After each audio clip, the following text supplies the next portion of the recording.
na guys. Sabi niya ganun sa akin. Grabe. Ayan siya.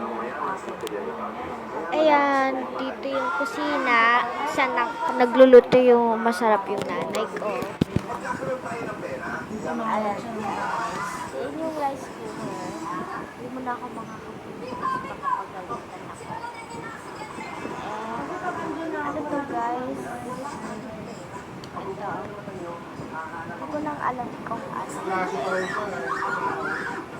Stove.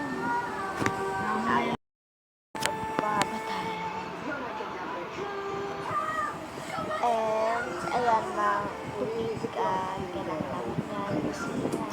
Maliit lang kusina namin kasi mahirap kami. Hindi naman kami katulad ng mga mayayaman na magaganda, pero makakamit namin. Hindi pa kayo. Ayan. Ayan guys. Plato, puro plato. Anong pangit mga ano kayo?